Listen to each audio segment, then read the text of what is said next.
Hello, and welcome back to Tiny Artist TV. For today's video, I am finally going to be continuing the Zodiac series that I started, I believe it was back in 2019, and then I had pushed through to 2020, maybe it was 2021. Regardless, there was a point where I had stopped.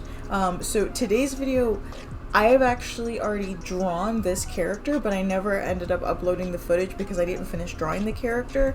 It's mostly finished, so what I have the footage that I have saved. It's going to be in the bottom corner of the screen, and I'm actually going to be finishing this character digitally. And of course explaining, so since today's Zodiac is Cancer, I'm going to be giving you guys some facts about the history and things about like its birth flower and like all the sort of meaning and the stuff that normally goes into this kind of video. So without further ado, let's go ahead and get started. As a general reintroduction to this series, if you haven't watched any of the other Zodiac videos, go ahead and watch those. Pick your favorite sign or pick your favorite class and watch those as well. But if this is your first dive into my Zodiac series, so back in 2020 I did double check. I started doing this series where I am reimagining the Zodiac signs as fantasy type characters or fantasy archetypes, things you can typically find in like RPG settings or D&D setting. So for Cancer, I chose the Necromancer. And I have a very good explanation as to why. And it's mostly based on their personality type. So let's get into that. Let's explore that a little bit. Cancer is a water sign, and its ruling dates are June 21st through July 22nd, because that is when its constellation is visible in the sky. So it is a summer sign. Incidentally, its ruler is the moon. Its greatest compatibilities are with Capricorn and Taurus. Debatable. And according to this particular website, its color is white. So that is something that goes into these character designs is, because their sign is mostly for July, I pick things relevant to July's birth month. With July's birthstone being the ruby, I chose red for this instead of white as one of the main colors I use for this character design. But back to Cancer.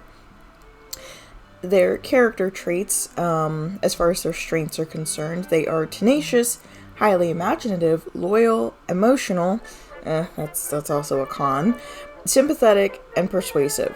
Their weaknesses, and here comes the emotional part, is that they are moody, pessimistic, suspicious, manipulative, and insecure. Cancer, or again according to this website, they like art, home-based hobbies, relaxing near or in the water, helping loved ones, and a good meal with friends.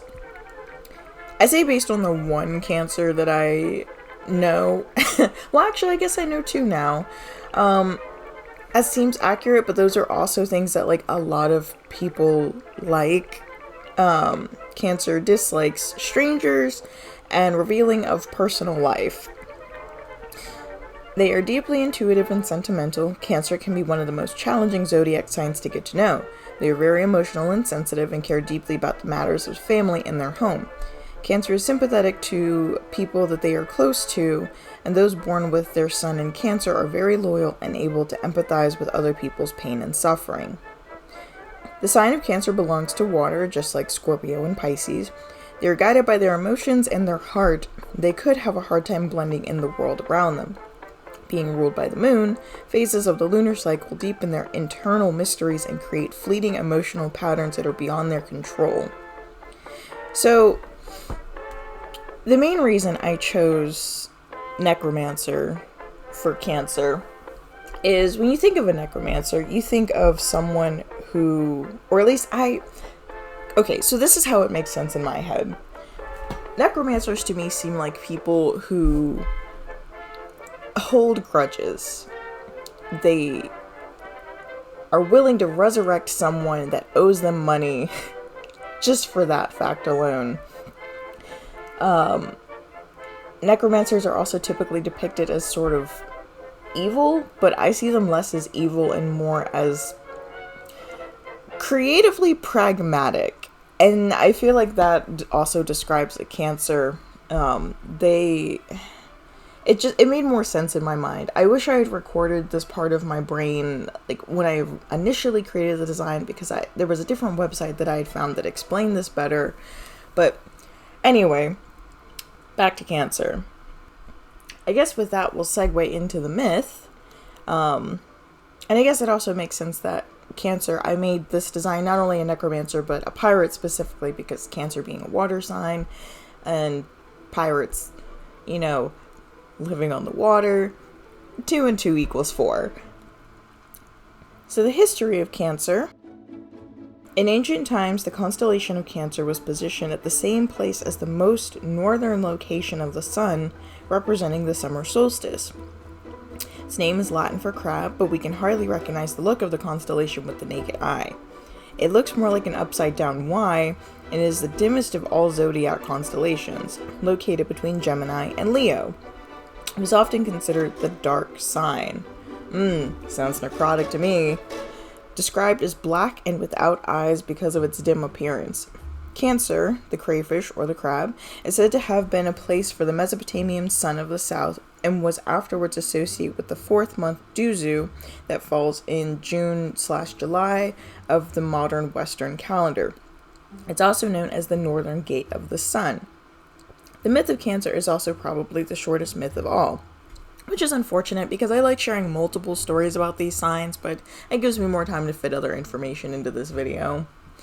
It speaks about the family mess as a consequence, oh boy, here we go, of one of Zeus's infidelities that resulted in the birth of Heracles, one of the greatest Greek heroes. Hera, the wife of Zeus, hated Heracles and out of jealousy wanted him gone. As you do. While he was fighting the great Hydra, out of love for Hera, the crab snuck in and pinched Heracles' foot. As a result, he smashed the crab with one step, and that is mostly the end of it. There is a mention of another way to interpret Cancer, through the role of the giant crab that Poseidon, the god of the sea, put in charge to keep his nymphs safe. He was mostly successful in his endeavors, but got tricked by the vampire squid that he sent to save a couple of nymphs who got away. As a result of the fight with the squid, he was crippled, and because of his immortality, he is in pain forever. This myth points to those who are overly sensitive, but ready to charge on a much bigger enemy because of their emotions prevailing over logic. So, that's just one source. Most sources I've looked at to get into Cancer's personality to come to the conclusion that, they would be perfect as a necromancer, basically go into like the over emotional aspects of Cancer, and that I can vouch for. I'm not going to blame the star sign, but y'all need therapy. So the other half of this video would be getting into general things of July. So, again, because Cancer, even though they rule for, 30 days between June and July, I'm uploading this in July, and so we're going to look at July's birthstone and birth flowers and how those things also play into this character design.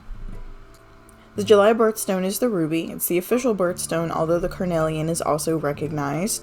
The word ruby originates from Latin rubere, meaning red, and the ruby gemstone is associated with devotion, integrity, courage, and happiness.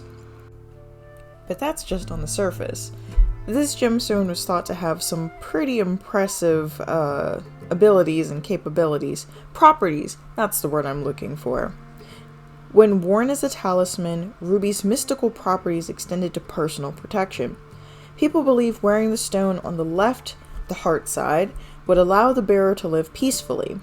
None could take their land or rank, and the blood-colored stone would preserve them from all perils, even their homes from storms. Ruby's blood-like color no doubt encouraged strong association with this life-sustaining fluid. Those who risked their lives were believed to have a special connection to the gem. The ancient Burmese prized the ruby as the stone of soldiers, and they believed it bestowed invulnerability. However, wearing it on the left wasn't enough. Only those who had rubies physically inserted into their flesh would gain this benefit. They believed they were safe from wounds from spears, swords, or guns. Other sources claim rubies and other red stones could remedy bleeding and inflammation, as well as increase the body's warmth. In fact, you'll find that the folklore surrounding another famous red gem, the garnet, which is associated with Capricorn, has many similarities with ruby symbolism and lore. Before the development of scientific classification of gem species, many people considered all red gemstones to be the same type of stone. All varieties of rubies were thought to hold similar properties. In addition to their protective powers, they reputedly helped control evil thoughts, dispel anger, and resolve disputes. However, darker rubies were considered male, and the lighter gems were considered female. When people in the Middle Ages encountered gems with carved images, they believed such stones occurred naturally. Although these pieces were carved in ancient times, they didn't think humans worked them. They believed such gems possessed special powers. For example, in the 13th century work The Book of Wings, Raguel writes, "The beautiful and terrible figure of a dragon. If it is found on a ruby or any other stone of similar nature and virtue, it has the power to augment the goods of this world and make the wearer joyous and healthy." Other birthday symbols include the birth flower, which is the larkspur, and the water lily. So between those two, which one do you think I went with? The water lily, obviously. A bit about what water lilies symbolize. Named after the Greek nymph, the water lily is a symbol of beauty that can also have a dangerous side. Sounds necrotic to me. It's also a symbol of unity and finding peace and balance. For Buddhists, it symbolizes rising up from the mundane world and into the spiritual one, and have been cultivated since Assyrian and Babylonian times, with the flower spreading rapidly to Europe and North America during the 18 and 1900s. As the Latin name suggests, Nymphaea, its name is derived from the Greek myth of the nymphs. These beautiful yet dangerous water spirits often drowned innocent people who visited the creeks and ponds they protected. So to round up, we have a character whose cumulative symbols include being emotionally manipulative, include a symbol of passion, a desire for power, invulnerability, and a symbol of something that is named after a creature that drowns people. Sounds necrotic to me. So, yeah, this is Cancer, the Necromancer. I hope you guys enjoyed all these little fun facts and tidbits. I always enjoy making these. We only have a few more signs left to do. We are going to be doing Leo next month, which I already have a design in mind and I'm very excited to get to. And maybe doing a special shout out to a Leo in my life. There have been several, but there's only one who actually matters at this point. So, see you guys in the next one. Have a weird day.